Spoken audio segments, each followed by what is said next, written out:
Well, hello, everybody. Glad to see you all here. My name is Darren. I'm one of the marketing coordinators with the School of Health Sciences. It is my pleasure to welcome you to BCIT's School of Health Sciences information session for the Diagnostic Medical Sonography program. First off, I just want to say how happy we are to see you all, and thank you for attending our presentation today. I'd also want to let you know to feel free to post your questions, comments, and thoughts into the chat during the presentation, but we will address many questions, well, as many as we can, near the end of the Q&A segment. And lastly, if possible, please keep your microphone and video turned off until the end of the presentation, just to reduce connectivity issues or interruptions. That is greatly appreciated. Thank you. And just before we get going, I want to mention that BCIT acknowledges that our province of British Columbia is located on the homelands of 203 distinct Indigenous nations and cultures with over 30 different languages and close to 60 unique dialects spoken in the province.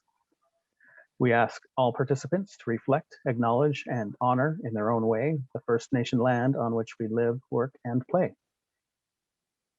Well, thank you for that. Today's agenda is welcome introductions. Then we'll do a quick poll. Then I'll introduce you to the presenters, and we'll do the presentation and program overviews. And then we'll have time for program advising before we do the Q&A at the end. So just before I introduce Heather and Ken, I'm gonna pull up a poll. And if everyone could please answer this to their best. Which of the following body parts cannot be assessed with sonography? And I would actually like to introduce the program heads, so Heather Burke and Ken Markin, and they can discuss the findings of the poll. Hi, everyone. My name is Ken Markin, and I'm one of the co-leads of the ultrasound program with my colleague, Heather. And there's Heather there.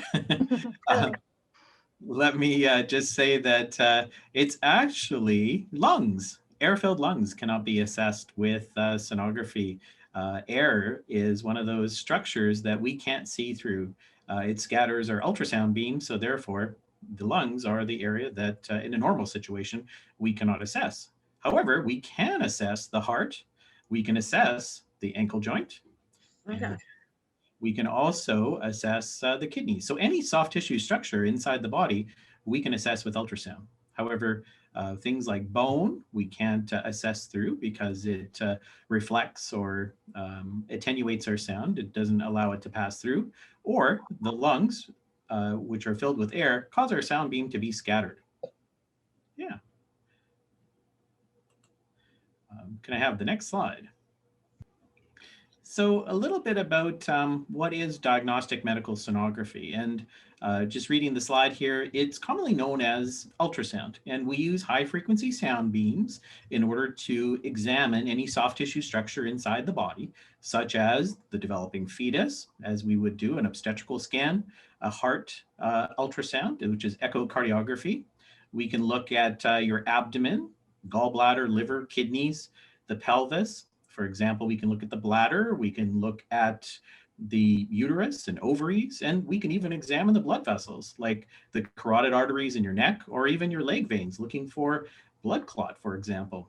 So each patient that comes into a hospital or clinic comes in with a unique set of needs. And when you're here at BCIT, we'll enable you to develop those diagnostic problem-solving skills to help assess what's going on with the patient and to give them the highest quality care. Now, when you come onto campus, you're actually going to be utilizing some of the state-of-the-art equipment that we have on campus. And it's quite exciting. As you can see here in the image, we use an ultrasound probe in order to actually interrogate the patient. And you're operating an ultrasound machine, and you can see the images here on the monitor as depicted in the image. Next slide. So some fun facts about ultrasound. It's a diagnostic field. So we work with other allied health professionals, including under the direct supervision of a radiologist, where we assess the patient. They come in with a requisition, we scan them, and we look at all the different areas that are requested, and we report our findings to a radiologist. And we're part of the team that comes to the conclusion for a diagnosis. The radiologist relays that information to the referring physician. So we assess the anatomy and sometimes even the function of organs and blood vessels and how the heart is working, for example. And what you learn on campus, we learn about the anatomy and the physiology of all the different structures. And then we also apply that when we get out into clinical, looking at cross-sectional images that are created by using the ultrasound machine. So the other thing too is it's a dynamic field in that not only are we artists and detectives looking for information inside our patients, but we have to we care for our patients as well directly. And so helping them as they move through the healthcare system in order to achieve the proper care and diagnosis. And we can work in various areas such as hospitals and private clinics. Next slide, please. So let's talk a little bit about our program. So we have a number of different options that are available. We have both the Diploma program as well as the Cardiac Advanced Diploma program. Our Diploma program consists of 3 streams or options. We have a dual stream, which is 27 months in length, which you learn about both cardiac and general sonography. And we also have 2 single option streams, our general stream, which is 22 months in length, and our cardiac option stream, which is also 22 months in length. Once you enter into the program within the diploma option, you're part of a cohort. So together, you'll be with all your classmates, even though you might be one of these 3 options, but you work together as a team and attending theory classes as well as labs. And eventually, once you get into the second year, is where you actually stream into your dedicated options. Our Cardiac Advanced Diploma is a 12-month advanced diploma option in cardiac sonography. And you require a Bachelor of Health Science diploma when an actual practical work experience in order to enter into that program. And we'll talk a little bit more about that a little bit later. Next slide.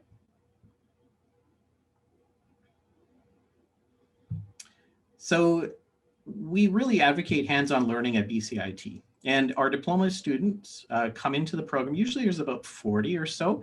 At least it's all dependent, of course, on clinical placement seats and availability. In your first terms 1 to 3, you're going to be on campus, and this is our didactic or theory portion of the program. There's a short clinical orientation within your first summer at the end of the second term. And then you come back onto campus for your third term.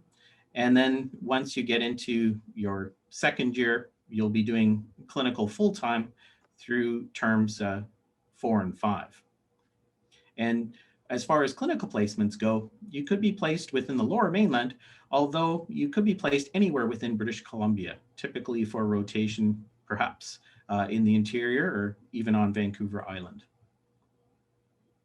And now I'd like to turn it over to my colleague, Heather, and she'll continue on with a little bit more about our program, specifically our Cardiac Advanced Diploma. Okay, thank you, Ken. Next slide, please. So our Cardiac Advanced Diploma is a new program. We're running it right now. It just started this week, and it'll be running again, hopefully yearly, moving forward. It's a smaller program with only 8 students, and it has different prereqs. So you need to have either a health degree, such as a Bachelor's of Science or a Bachelor of Human Kinetics with some work experience, or you need to have a diploma in health, such as an X-ray tech or a nuclear medicine tech or an ECG tech with your certification and some work experience. So this program is for people who've got education and want to further their career and expand into a new field. And so because it's for a higher level student with some background already, it's much more condensed. It's only 1 year, whereas our regular program is 27 months, so 2 and a bit years. And so it's a shorter program, and the only difference, the main difference is you only learn cardiac, Whereas in the diploma program that Ken was speaking about, you'll learn all body parts, so general ultrasound and cardiac ultrasound. And in this program, you'll only be learning cardiac ultrasound, and it's an accredited program, and you will learn, you'll be allowed to write the American and Canadian board exams and be fully certified as an echocardiographer when you're complete. So we'll be taking 8 students. Terms 1 and 2 will be on campus, just like our diploma students. Labs and theory, depending on COVID. Again, because of COVID, theory may be online, but we'll have labs on campus. And so you'll be there from about January to the end of June. And then for terms 2B and 3, you're out at clinical. And just like our diploma program, clinical can be anywhere in British Columbia. It depends on where our clinical sites are. Next slide. So how do you choose which one you want? A big part of that's going to be your past education, because the diploma program does not require a previous degree or diploma. So you can come to that with just a year or 2 of university or even straight from high school, whereas the advanced diploma requires previous formal education. But it's also going to depend on your career goals. If you're happy to work in echocardiography, which is the heart, and you've got a degree, then this would be the program for you. However, if you've really got your mindset on working in general ultrasound, then you would probably want to stick to the diploma program, which teaches you both cardiac and general ultrasound. Okay, next slide. Okay, we kind of mentioned this already. The clinical sites are all throughout British Columbia, and we'll find the clinical site for you, so you don't have to find it yourself. And you'll rotate through usually 3 or 4 different hospitals and in different areas of the province. And that's because we want you to get different experiences. So we want you to experience a big hospital, a small hospital, and we'll have a lot of out-of-town sites, clinical sites as well, just because we have a lot of students out in clinical, so we're using every hospital in the province. So every student, whether it's diploma or advanced diploma, should expect at least 1 out-of-town clinical. And they're usually a month or 2, 6 to 8 weeks, give or take, but they do vary a little bit. I think that's all for that one. So next slide.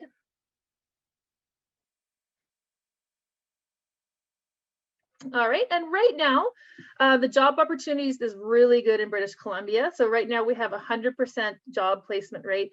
Almost all of our students are walking into jobs before they graduate, and almost all of them are working permanent full-time. There's a few doing 1-year mat leaves, and there's a couple working part-time by choice. But right now the career outlook is really, really good. There's lots of jobs out there in BC for both cardiac and general. Next slide.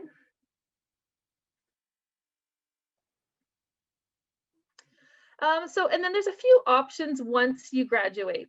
Almost everyone will start working as a sonographer.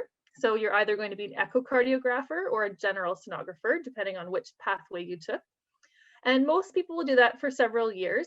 And then there's many different branches you can do if you want to expand your career from there.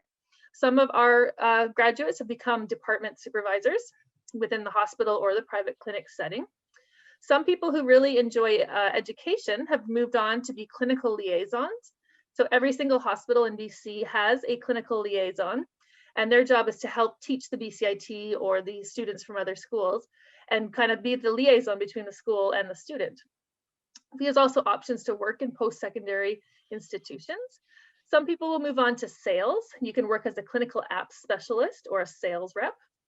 And there's even some volunteer work. We've got some volunteer work on the Sonography Canada board. And we even had a staff member who volunteered every year traveling to third world countries doing sonography in these little pop-up hospitals. So there's lots of volunteer work out there as well. Next slide. Oh, and that's it for us. On to myself. Thanks so much, Heather. So my name is Jesse Taylor. I'm one of a team of program advisors at BCIT, and our group is obviously handling primarily inquiries for full-time programs. I'm joined today by my colleague Janice Pontes, who's trying to answer your questions as you've sent them in the chat there. But we're here to try and make sure that you have assistance provided to you where you're trying to look for a competitive edge as you look to apply to a program like sonography, or you're just inquiring about how to prove a requirement, whether it be through upgrading or assessment testing. And so that's what our team is here to try and do for you. And I'll talk a little bit more in the next slide, if we can go on to that, about the application process. So we do acknowledge that we're talking about entrance requirements in this slide. However, it doesn't reflect the specific academics that are outlined for this program or for these program options. We do encourage you to take a look at the full set of information on the program pages on the website, as well as the links that are included there. So you've got links below the requirement that say read more about how to meet BCIT's program requirements. And that can be helpful just to reference upgrading options, assessment testing, use of midterm grades, and so on. So a lot of great details within there. However, with this program receiving a large number of applications from people from various backgrounds, it's important to be aware of some of the aspects that the department is looking for a successful applicant to this program, or to these programs, I should say. And so strong academic history is definitely important. Having proven that you can achieve a strong GPA within a college or university where the course load may be lighter can be quite important, realizing that the rigor of BCIT tends to be a little bit more significant than other institutions. So they'd like to see that, certainly. As well, that you have been involved in some way through some form of work experience that has you interacting with the public. Hopefully it's something that does have caters to the health industry, and so it could be something as simple as working with the elderly, for instance, assisting them in a long-term care home, or presently during COVID, you might be just simply having discussion with them in an online forum, or providing them groceries as they're unable to get out and do something like that. And so that could be through the volunteer aspect versus work experience where you might have been involved. If you've had some education in the health sciences, you might have been involved in the hospital or in a clinic, but you might otherwise be involved in an industry that would cater to the public, and that sort of experience would be sought out. As well, it's important for any program at BCIT, but more importantly, the competitive programs, to have appropriate research completed. So having a knowledge of the profession, what the daily tasks of a sonography technician or technologist, I should say, or ultrasound technologist would be involved in. And there's loads of information online that you can access to research that, even especially through YouTube, just referencing videos that are outlined, whether it be from BCIT or externally. So I encourage you to take a look and research as much as possible. And we'll go on to the next slide. And so let's talk about the start dates of the program and the application processing periods. So for the advanced diploma, for the cardiac advanced diploma, you can see that the next available intake would be for January 2022. And as outlined on the program page, the application process will be starting in a couple months' time, as of May 1st of this year, and wrapping up as of August 31st, so the end of the summer, at which point the department will review those applications and decide who would be selected competitively for that intake in January. The diploma program for the diagnostic medical sonography does have its intake in September of this year, and so the process for this September of 2021 was already wrapped up as of January 5th. However, for those interested in next September, we would start the process October 1st of this year and be finished as of January 5th on 2022. Some of the qualities that the department is looking for to be successful within this program, as well as the profession after graduating, would be things like strong communication skills, your ability to work independently as well as within a team. Those will be aspects that will be drawn out while you're attending the program, and then they'd be obviously encouraged for you to facilitate those when you've completed your clinical portion or once you've finished the program and get out and start working. The excellent physical and mental health is also important. You have the potential of being in a bit more of a physical situation, assisting individuals to move around to position the machinery or to utilize the machinery that's required in this field. As well, within the program especially, your time and your stress management skills are really important. So beyond even just graduating from the program and starting to work, you need to make sure that you're able to balance your life as well as the education when you're attending the classes. Strong decision-making and problem-solving skills is also key, as outlined. You'll be working with your classmates in this program, and so it's important, along with the instructional staff, to make sure that you have the precise nature to be able to execute and resolve all the tasks necessary, as well as the assignments within the program. And then finally, computer literacy, 3D visualization, manual dexterity, eye-hand coordination skills.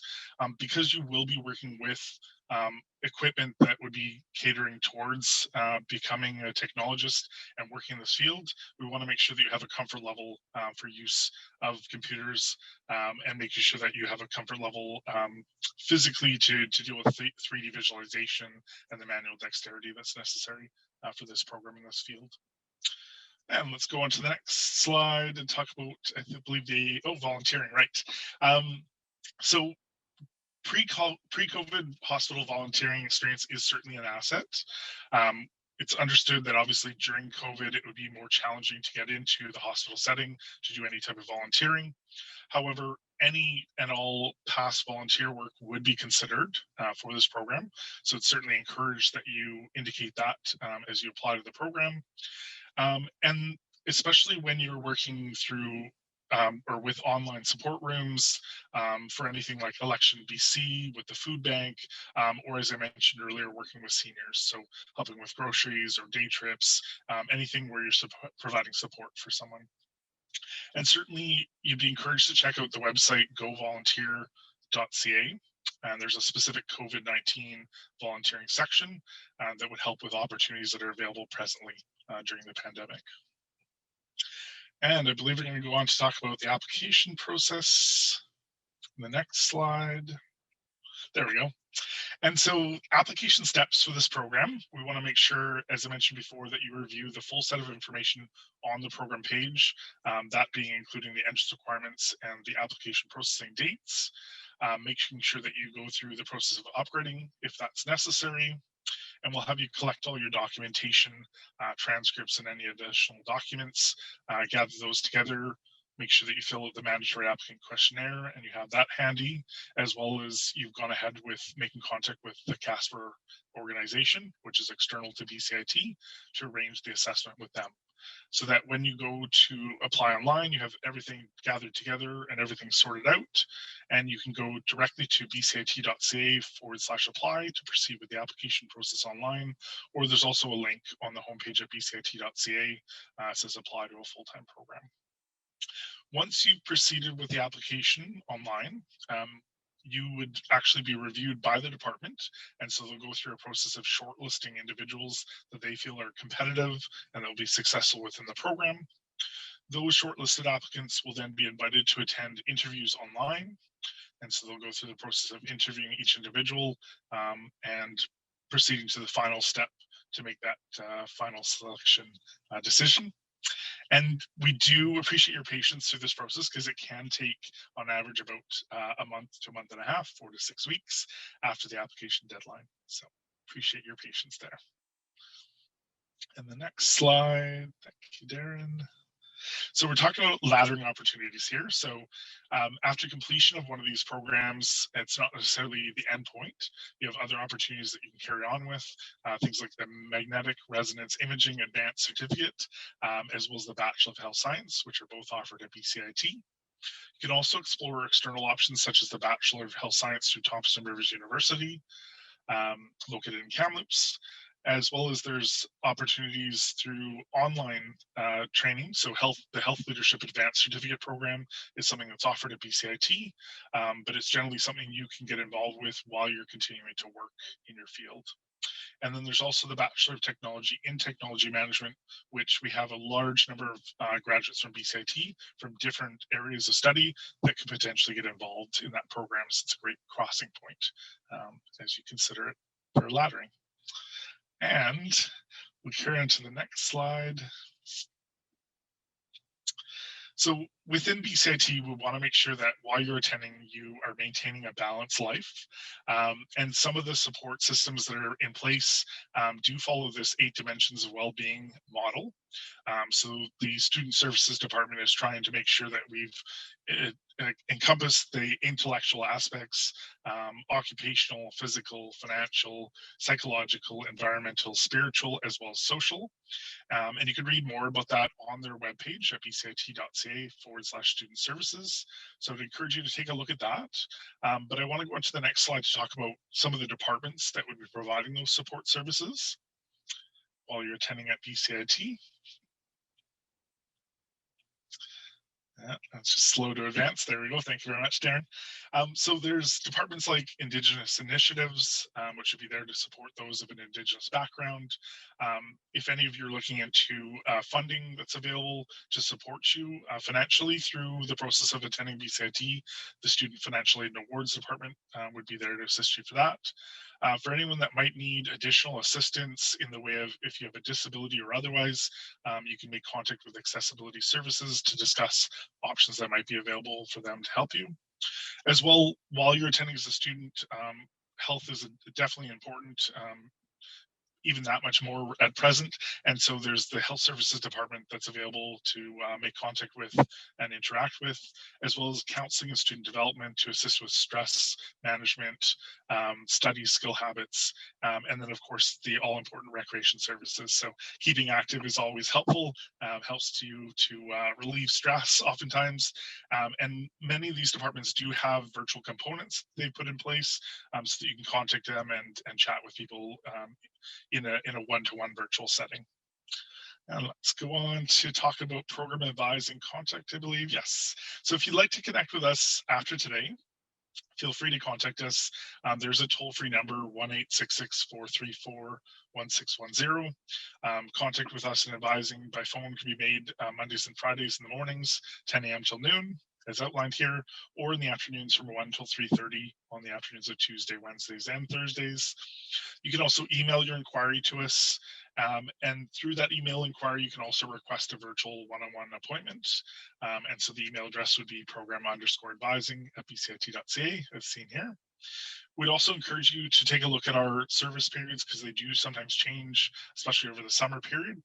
And so you can reference our website at bcit.ca/advising, or if you just need to double check what these contact details are after the session. And we'll go on next to talk about social media, I believe. And so with our social media aspects, you can get out there and take a look at what some of the students are involved in presently, or after graduation, sometimes they're highlighted, as well as just future situations that are happening with BCIT. So updates for COVID-19, you might reference Facebook, and you can make contact with us through that website. You can reference our Twitter feed, take a look on Instagram to see visually what's going on. YouTube, I especially like to point out because there's a lot of great videos, including information sessions such as this one that will potentially be available there. And then LinkedIn as well is oftentimes a means to connect with staff or even graduates from the programs to find out what their experience was like. A lot of the other options on the right, things like Spend a Day and the tours option, may not be available presently just simply due to the pandemic. However, information sessions we definitely are proceeding with in a virtual setting, and so we encourage you to attend those where possible. And I think with that, we are on to the question and answer period. So wrapped up here. It looks like there's been lots of questions asked in the chat.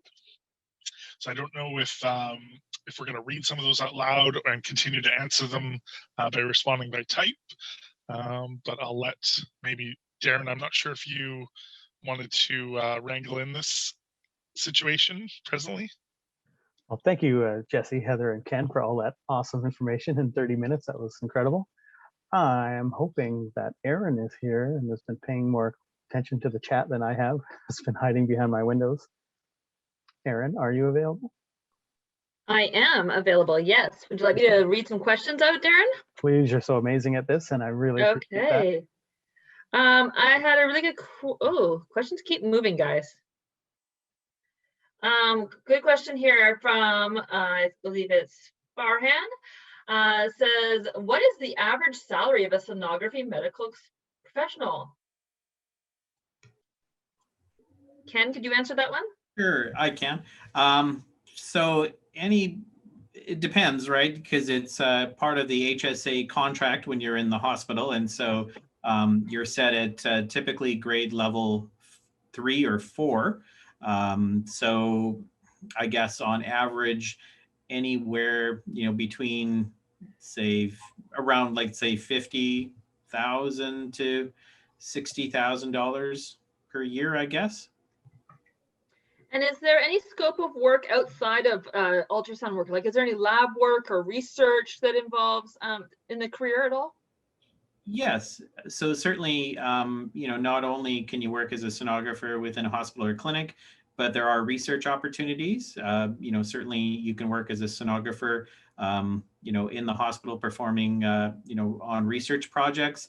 However, you can, also work in industry, perhaps working for one of the larger imaging companies like Philips Medical or General Electric, perhaps as an educator, or as an application specialist, working with engineers to develop new products. There's also opportunities for teaching at any of the colleges or universities, or even at BCIT. Great, thanks, Ken. Another question here from Pat. Do sonographers work 24/7 in hospitals? Generally, no. However, they do often work extended hours. There might be some evening work as well as weekends, Okay. or on call as well.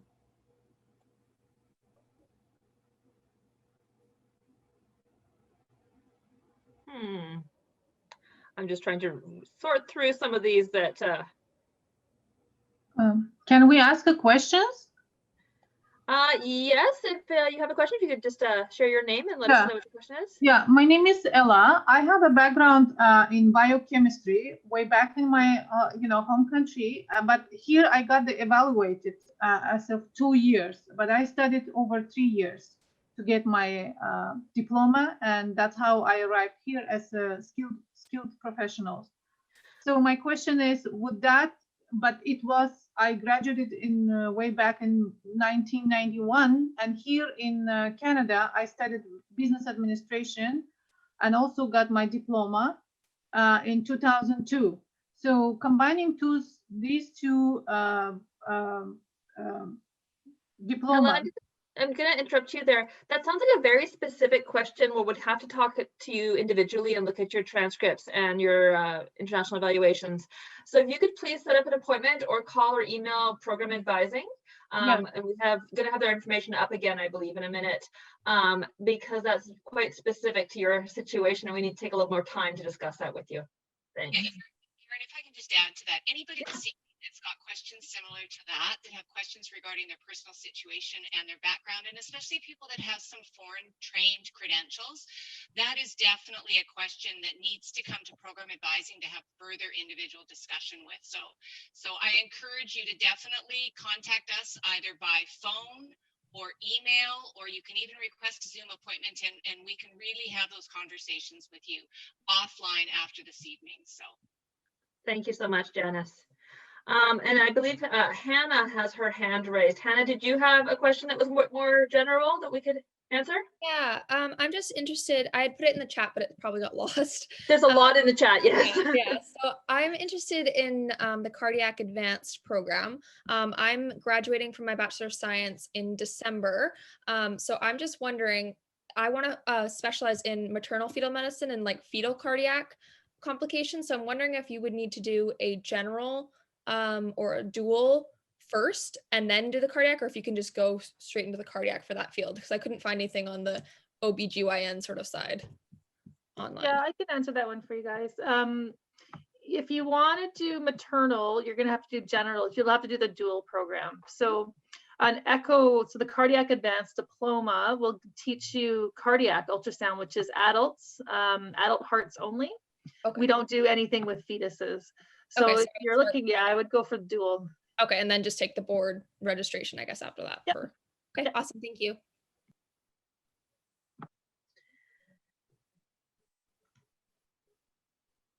I've got a question from Crystal here. What kind of accommodations are offered for students with learning disabilities specific in this program? Is there anybody who'd like to be able to answer that? I can certainly address it. Thank you. If you do have a documented learning disability, I would encourage you to contact Accessibility Services at BCIT and have an initial chat with them. But until you're fully accepted to a program, they won't have the more detailed chat of what possible accommodations they may be able to provide you to be successful in the program. But we do have a really great Accessibility Services department here at BCIT that you would want to have that conversation with. Thanks, Janice. I have a question here from Daniela and Chad. What is the cost of the program? Does anybody have that spreadsheet up?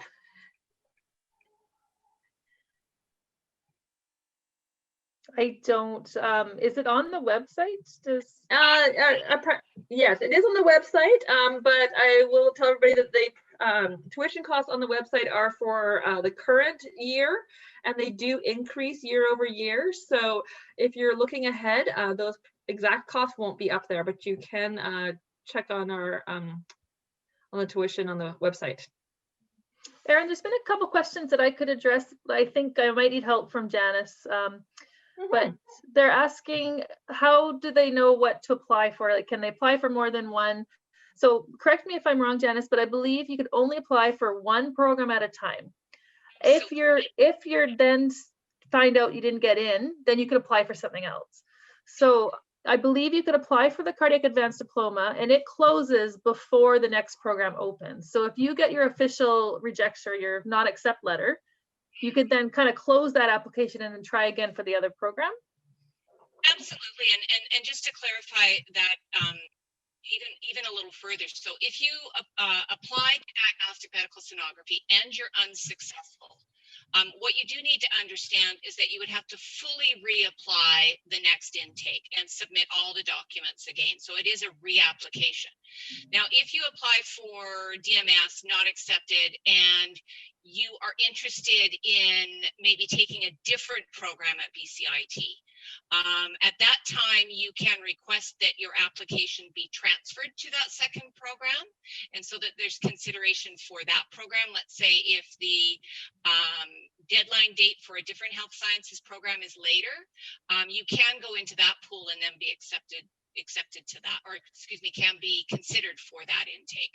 But for diagnostic medical sonography, if you apply and you're not accepted, you might want to find out maybe the reasons as to what the profile of an accepted applicant look like and how you might be able to enhance your application for the next intake to give you a better chance of being accepted in the next go around, and then you would apply the next intake starting October 1st.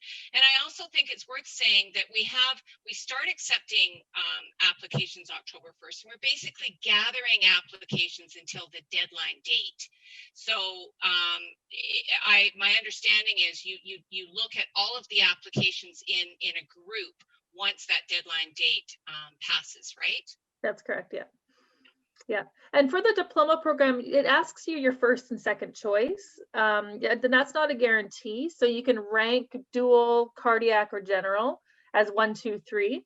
But it depends on how you ranked compared to all the other applicants. So you might not get your first choice, so then you might get your second choice. And then you can choose whether to accept it or wait for the next intake and try again. Oh, sorry, I didn't realize that there was that option within this program. So yeah. Yeah. Oh, there's also some questions about Casper, which might be worth addressing because that's a new program. It ran for this, our 2021 intake did it. Casper is an external company that does situational based judgments, like interviews. It's kind of like a multi-mini interview, but it's all computer based. They'll mark it and we'll get a score, and it's required. If you do not do your Casper, you won't get past the application stage into our department. So there's information on the website on how to sign up, and it's just like a little interview that you type out the answers in. That's great, thank you, Heather. And I know this question has been answered kind of in the presentation, but I'm sure it's one that people either some people might have missed, or it's a good thing to kind of reiterate, it's top of mind for a lot of us. With COVID happening right now, how do we get volunteer hours in again? That was covered in the presentation with the different ways of doing volunteer experience in a different way with COVID. I wonder if we might be able to bring that slide up again, if we could go backwards and bring that slide up, because I thought it was quite good explaining the different kinds of volunteer experience that you could gain during COVID. Oh, right here. There we go. Yeah. Thank you. Yeah, I know this is one that's been asked time and time again in all of our program information sessions this week. And I know that everyone across the board is struggling with how to do this in a different format and just trying to change the way you think about volunteering.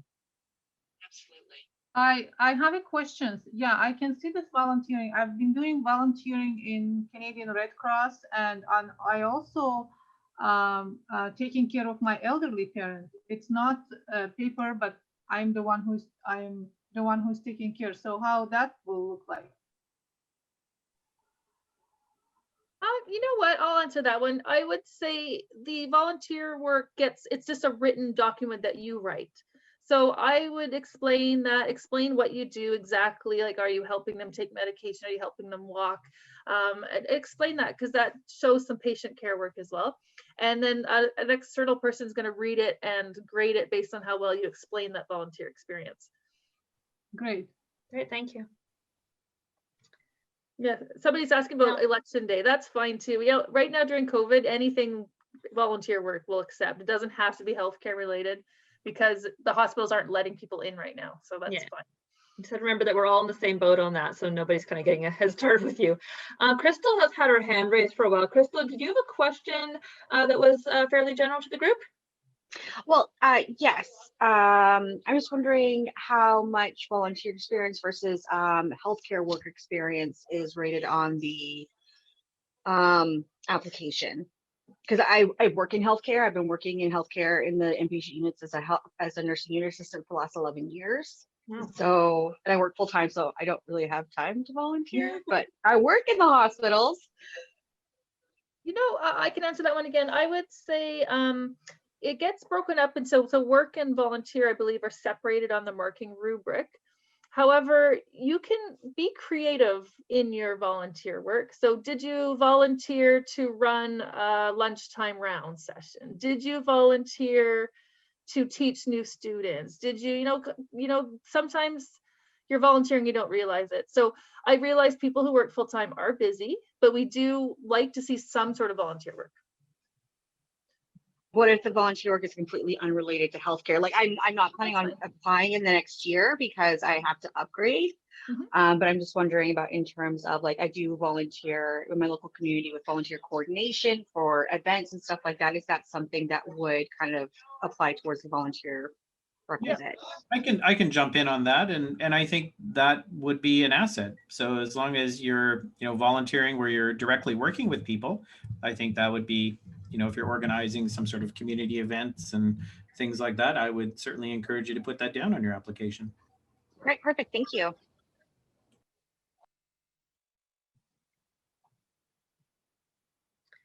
Okay. Hi there. Hello, yes. Hi, my name is Pooja. Actually, I have a very quick question. It's a very general question. Okay. I was wondering, sorry, it's my daughter. I was wondering how many courses, like, I know it's a full time, so how many courses does a term include? Is it like 7 or 8? Like, how is the workload like? Good question, Pooja. Heather can probably answer that. She was nodding along while you were asking it. Yeah, it's tough. There's anywhere from 8 to 10 courses in the first few terms. If you specialize into the general or cardiac stream of the diploma program, it gets a little bit less, but it's very intense. And we hear from students who've been to university that it's very different than university. It's you're taking a lot of courses. It's intense, but you know what? There's a lot of support here too, and the students they enjoy it. They love their time here on campus. So Heather, how many hours do typically a student spend outside of school hours? Would you know? Yeah, I don't know about outside. You're on campus, like on a normal year without COVID. You're on campus. It's not like university where you come in for an hour. You're on campus basically Monday to Friday, 8 to 4. Okay, Doing labs and stuff. I see. COVID's kind of switched that around a little bit, but. And do you guys usually prepare for the core exam? You won't need to, just everything you learn on campus will prepare you for it. You don't need to take extra courses for it. Awesome, thank you. Really appreciate it. I know we're kind of getting close to time here, but there's one more question I see that's I think it's a good one. How much continuous education is needed after entering the workforce to obtain additional certifications, learn new technology, best practices? Is there a requirement to continuously be learning while you're on the job to maintain that certification? Yes, there is. I can answer that. So once you're finished, like you don't have to start acquiring your continuing medical education credits or professional development credits initially.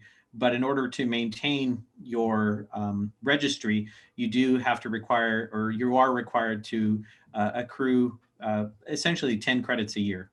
And that could mean taking a course, that could mean perhaps presenting at a national conference or attending one.